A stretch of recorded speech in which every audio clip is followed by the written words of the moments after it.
Stydobski, helped you the last time. He's always telling you to do something impossible. He's a quack, your homeopath. That's one thing. And the other thing is that is gone away. He's gone, I tell you, he's left town. And he isn't the only one, they've all rushed off just before the holiday. As if they expected an earthquake or something. Well, then, what about that Hungarian doctor, the one who is a prisoner of war? His treatment did you good. That's no use either. I tell you, there isn't a soul left. Kerenyi is with the other Hungarians beyond the demarcation line. They've conscripted him for the Red Army. But you know, Mother, you're imagining a lot of it. A nervous heart. In a case like yours, suggestion can do wonders. It's what the peasants do, after all. Do you remember that soldier's wife who conjured away your pain? What was her name? Well, really? You take me for an ignorant fool.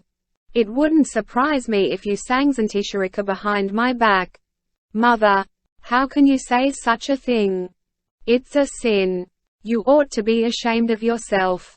You'd do much better to help me remember that woman's name. It's on the tip of my tongue. I won't have any peace till it comes back to me. She has more names than petticoats. I don't know which is the one you're thinking of. They call her Kubarika and Medvedika.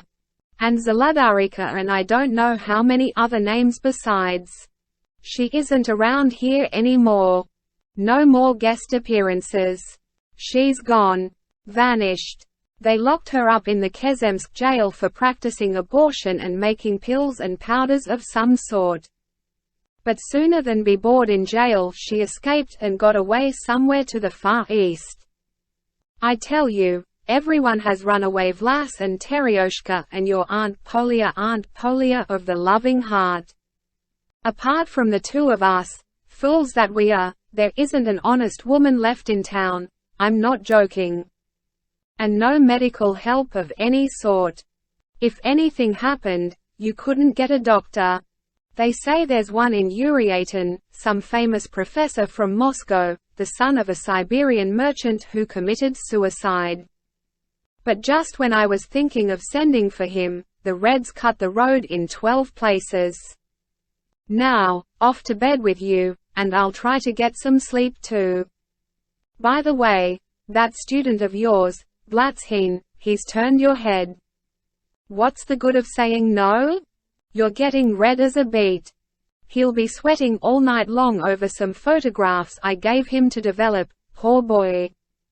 They don't sleep in that house, and they keep everyone else awake as well. Their Tomic is barking, you can hear him all over town, and our wretched crow is cawing its head off up in the apple tree. Looks as if I'll have another sleepless night. Now what are you so cross about? Don't be so touchy. What are students for if not for girls to fall in love with? 6. What's that dog howling for? Go and see what's the matter with it, it can't be making all that noise for nothing. Wait a minute. Lidochka, quiet, hold it. We've got to find out what's what or we'll have the police on us before we know it. Stay here, Ustin, and you, Sivo Bluey. They'll manage without you. Lidochka, the representative of the Central Committee, did not hear the partisan leader asking him to stop and continued his tired patter.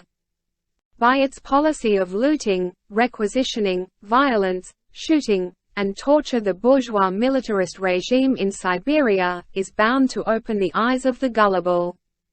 It is hostile not only to the working class but, in fact, to the whole of the toiling peasantry. The toiling peasantry of Siberia and the Urals must understand that only in alliance with the city proletariat and the soldiers, only in alliance with the poor Kyrgyz and Buryat peasants. At last he became aware of the interruptions, stopped, wiped his sweaty face with his handkerchief, and wearily shut his puffy eyes. "Have a rest. Have a drink of water," whispered those who were standing closest to him. The worried partisan leader was reassured. "What's all the fuss about? Everything is in order. The signal lamp is in the window and the lookout, if I may use a picturesque expression, has his eyes glued to space. I don't see why we shouldn't go on with the discussion of the report." "Go on, Comrade Lidochka." The wood kept in the large barn in the photographer's yard had been moved aside, and the illegal meeting was being held in the cleared space screened from the small darkroom at the entrance by a wall of logs as high as the ceiling. In case of emergency there was a way of escape through a trapdoor to an underground passage that came out in a lonely alley at the back of the monastery.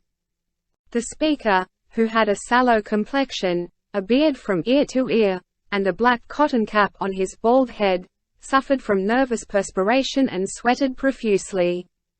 He kept relighting the stump of his cigarette in the stream of hot air over the kerosene lamp, puffing greedily. Bending low over his scattered papers, he looked them over nervously with his nearsighted eyes, as if he were sniffing them, and continued in his flat, tired voice. "Only through the Soviets can this alliance of the poor in town and country be achieved. Willy-nilly, the Siberian peasant will now pursue the end for which the workers of Siberia began to fight long ago. Their common goal is the overthrow of the hateful autocracy of hetmans and admirals, and the establishment, by means of an armed uprising, of the power of the peasants and soldiers Soviets. In fighting the officer and Cossack hirelings of the bourgeoisie, who are armed to the teeth, the insurgents will have to wage a full-fledged war. The struggle will be long and stubborn." Once again he stopped, wiped his face, and shut his eyes. In defiance of the rules, someone in the audience got up and raised his hand, signifying his intention to make a comment. The partisan leader, or, to be more exact, the commander of the kezhemsk group of the trans-ural partisan units, sat in a provocatively nonchalant attitude under the speaker's very nose. He kept interrupting him rudely and disrespectfully. It was hard to believe that so young a soldier, little more than a boy, could be in charge of whole armies and that his men obeyed him and looked up to him with veneration. He sat with his hands and feet wrapped in the skirts of his cavalry overcoat. Its top, thrown back over his chair, showed his ensign's tunic with dark patches on the shoulders where the epaulettes had been removed. On either side of him stood a silent bodyguard of his own age, in a white sheepskin grown a little grey, with a curly lamb's wool edging. Their handsome, stony faces revealed nothing except blind loyalty to their chief and readiness to do anything for him. Taking no part in the discussion and unmoved by any of the issues raised in it, they neither spoke nor smiled. There were a dozen or so other people in the room. Some were standing, others sitting on the floor.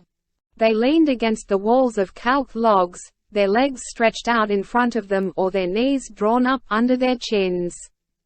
3 or 4 were guests of honor and sat on chairs.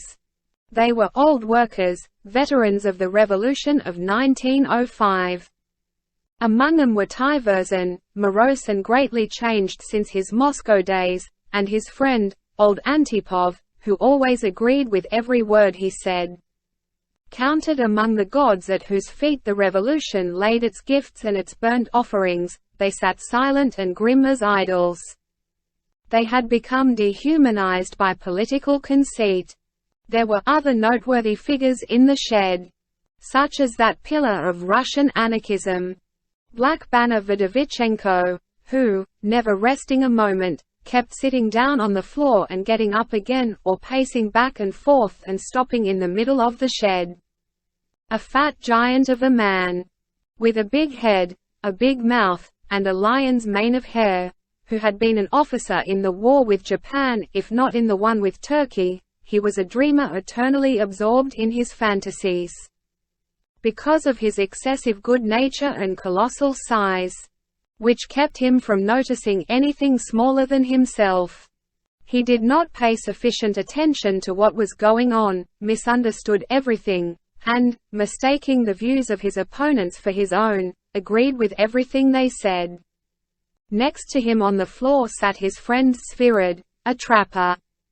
Although he was not a tiller of the soil, his earthy nature showed through the collar of his opened dark cloth shirt, which he bunched in his hand together with the cross he wore around his neck, pulling it about and scratching his chest with it.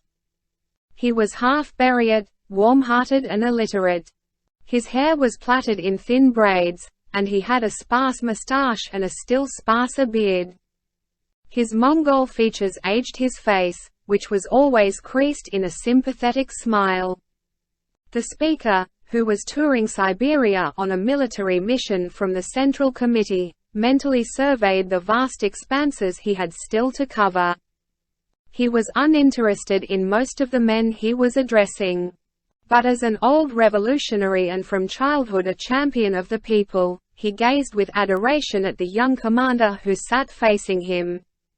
Not only did he forgive him his lack of manners, which he regarded as the expressions of a genuinely revolutionary temperament, but he delighted in his insolence as an infatuated woman may be pleased by the arrogant ways of a masterful lover. The partisan commander was Mikulitsyn's son, Liberius. The speaker was a former member of the cooperative labor movement, Kostoyed Amursky, who had once been a social revolutionary. He had recently revised his views, admitted his past errors, and recanted them in several detailed statements, and he had not only been received into the Communist Party, but had soon afterwards been entrusted with his present responsible task.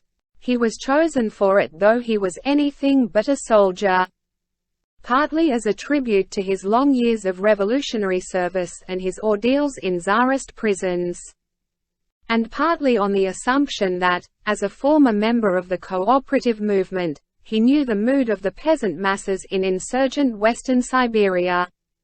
For the purpose of his mission his knowledge was regarded as more important than military training.